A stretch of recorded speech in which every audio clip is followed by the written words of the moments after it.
Hey guys, Corey with Camel ADV. We're going to do an install video for our Camel Gut Guard skid plate for the Yamaha T7. We've got a previous video that's already done and it's already out on YouTube. Just a few updates to the kit and some things I wanted to mention. We've been selling it long enough that we've got a bit of a list of FAQs, so I just want to cover those in the video to save you guys some questions, save you from having to email us to ask the questions.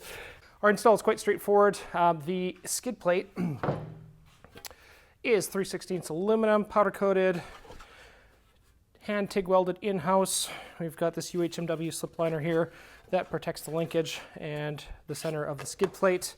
We have a fifth mount here. These are the stock 4 mounting locations, and we've added a fifth that mounts directly to the frame, so we get a lot of extra strength. If you're just grabbing off these 4, we've got a large unsupported area here at the back, so we've added the fifth mount here to support the back of the skid plate. We also have the Euro 5 skid plate. So if you have a European bike from 2021 on, you have the Euro 5 exhaust, which moves the catalytic converter to the front of the bike rather than having it underneath the motor like on the 19 and 20s. If you have a European bike, the 21 global bikes had Euro 4 exhaust, and now all the 2022s, everything has Euro 5. So if you've got a 2022 global bike or a European bike, this is the skid plate you need. It's the same as the other skid plate. It's just a little bit longer out the front. When you get it, the back part of the slip liner here is going to be in 2 pieces. So this is a separate piece that's going to get added on. We just are able to reduce shipping costs for you by not installing it because our box can be about 4.5 inches shorter. So this is going to come separate with the 4 sets of fasteners, and it'll be in the regular fastener pack with the rest of the skid plate. Other than that, the installation is exactly the same between the Euro 4 and Euro 5. So just make sure in the drop down that you are selecting the right skid plate for your bike.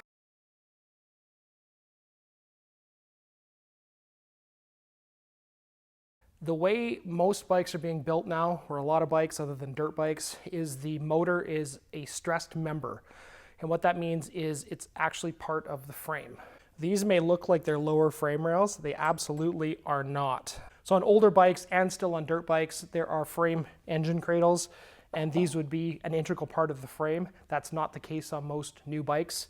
A lot of new, especially adventure bikes, will have the skid plate bolted directly to the bottom of the motor, and there are no rails like this. This is here simply to hold the skid plate on.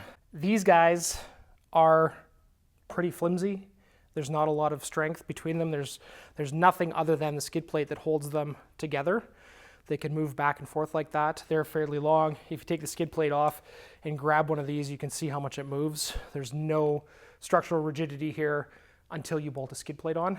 That causes some challenges fitting a skid plate up because all of these mounting pads, the 4 of them that are on these mounting rails, they're all in a different plane. They're tilted forward and off to the side, and when you go to put a skid plate on, if those rails are even tweaked out 1/8 of an inch, like 1.5 millimeters, 2 millimeters, you can't get the skid plate lined up properly. And there are 4 mounting bolts on each of the rails. The mounting holes that are in these rails are drilled oversized, so they're adjustable, and there's a ton of slop in them. So that means that your frame rails can be shifted forward or backward and kind of canted off a little bit to the front or a little bit to the back. It's just the way that it's set up. So you go to install your skid plate and you can't get the bolt holes to line up properly, and you think, what the hell, man, what's up with your quality control? This skid plate sucks, it doesn't fit. The issue is not the skid plate, the issue is the alignment on these bars, and I'll show you why that happens and the quick, easy way to fix the alignment so the skid plate fits as it's intended.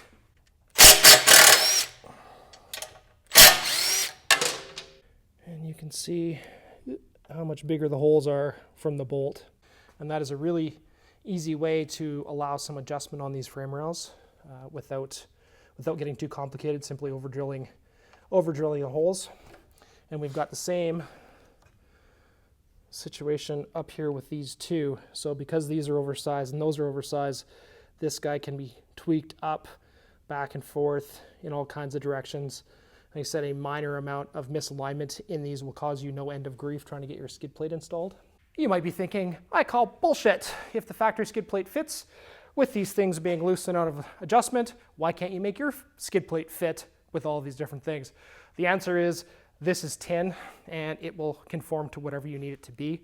I'm going to pop this off, I'm going to throw it in our welding jig, and you can see that the bolt patterns and the angles and everything are exactly the same on our skid plate as they are on the factory unit. So on your factory skid plate, you'll notice these are 10 mil holes. The bolts that hold your skid plate on are 6 millimeters. So that is a bit of a clue as to how much tolerance Yamaha is expecting on their bikes. So our jig has got M8 bolts.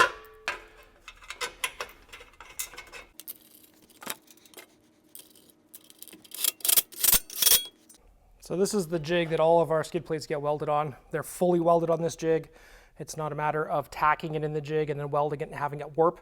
Every one of them is fully welded in this jig and then checked for fit after. So you can see everything here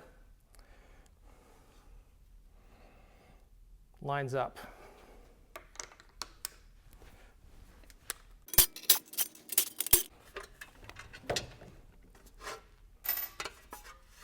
This is a skid plate that's a return from a customer. He left us a nice note with it that had a bunch of 4-letter words in it about our piece of garbage skid plate that wouldn't fit on his bike.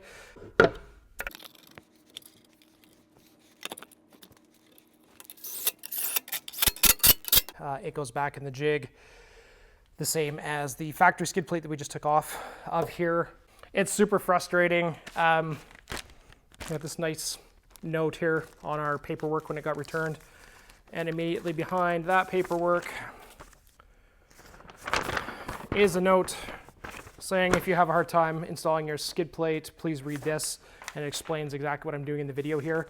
A lot of people aren't reading the paperwork that comes from the kids, or maybe English isn't their first language, so they're not totally understanding this. That's totally acceptable. So I just wanted to update the video to show you this, explain what's going on. It's not a matter of our tolerances being way out of whack and the skid plate's not fitting properly. It is a frame rail issue on the bike, and I just want to make sure that everybody can get their skid plate installed easily and without frustration. And you might say, well, that's all fine and good, but how does Yamaha's skid plate fit on the bike without having to mess with those frame rails? Yamaha has used these rubber mounts here that are in oversized holes. So you can see how much these things move. So this is how much adjustability they've built into their skid plate. So all 4 of these move a lot. So that kind of tells you also what they're expecting the tolerances to be on the T7s from the factory, that they can't get their skid plate to bolt up without having it be a super loose fit with the rubber mounts. So then you might say, well, that's fine. My buddy, he bought one from XYZ brand and it fit on his bike perfectly. How do you explain that? Easily. There's a lot of bikes that our skid plate bolts on perfectly. Our previous install video, the whole install is like 6 minutes, super quick and easy. Everything is perfectly lined up. That was on a brand new bike, a brand new 2021. And then the next bike, it doesn't fit the same way. Same skid plate on the next bike doesn't fit the same way. And it's just that frame rail alignment, which is really quick and easy to adjust. And I will show you that now. So I mentioned the skid plate had a 5th mount, and that's this guy here, and it goes directly to the frame. And then the skid plate bolts on here. There are 2 different ways to mount this, and that depends on whether you have a center stand or not. The skid plate is compatible with the OEM Yamaha center stand, as well as the SW Motec and Hepco Becker. It may be compatible with some others. We haven't tested them all, but I know for sure that those 3 fit. So if you're installing your skid plate after your center stand is already installed, you're not going to be able to use the 70 mil long M10 bolt. So you're going to take that out and pop that spacer out, and instead of this stuff, you are going to use the M10 by 20 bolts.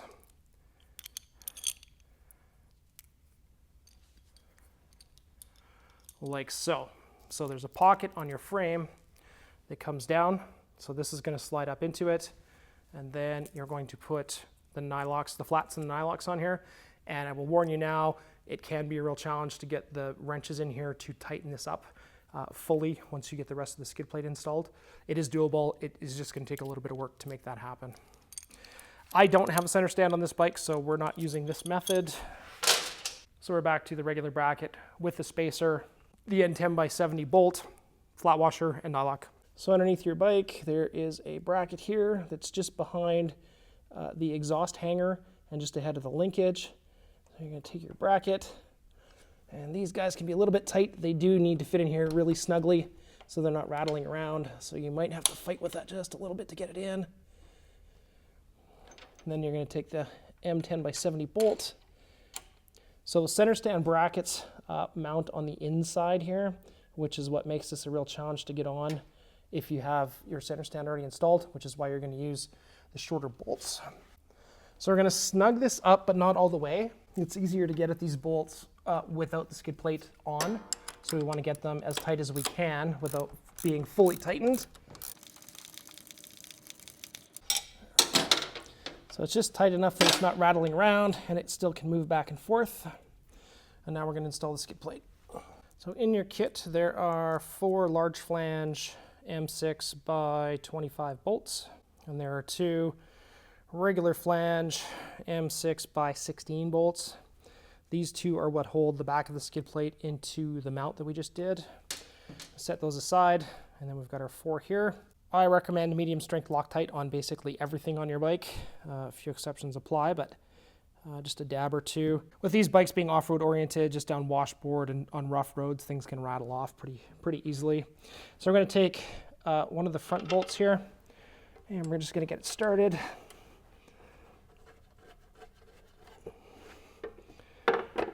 And then we should have put Loctite on all 4 of these first.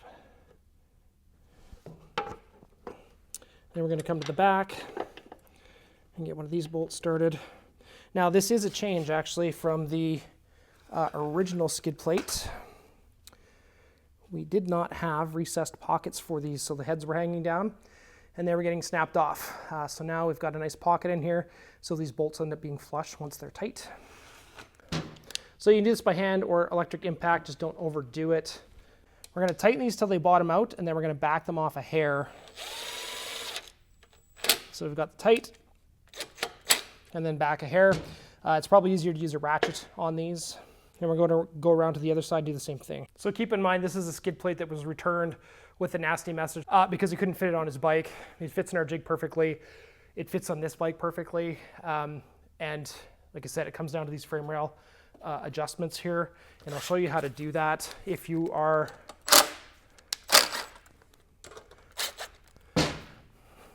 fighting to get these lined up, then what you need to do is back these bolts off, the 4 of them here. And if you do need to adjust these, I recommend doing the right-hand side of the bike. This tube is down a little bit farther. These 2 bolts are actually buried under the fairing a little bit higher on the other side, and it's definitely more challenging to get at. So when you go to do these, an open-end wrench is the best bet. There's some brackets in here that make it real tough to get a socket on. I'm just going to loosen these off.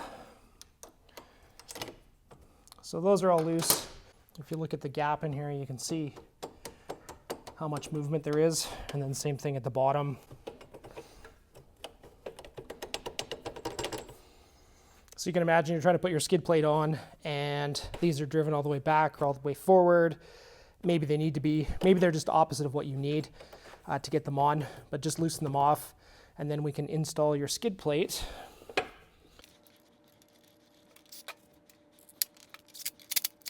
And we're going to tighten the other side too. And with that done, we can come up and tighten these.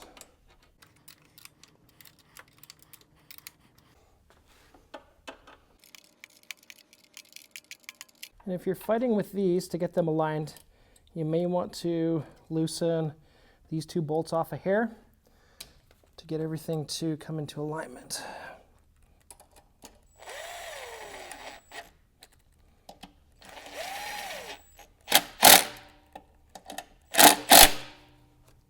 And then I'm going With that done, we can come back. Final step, we're going to tighten this M10 bolt.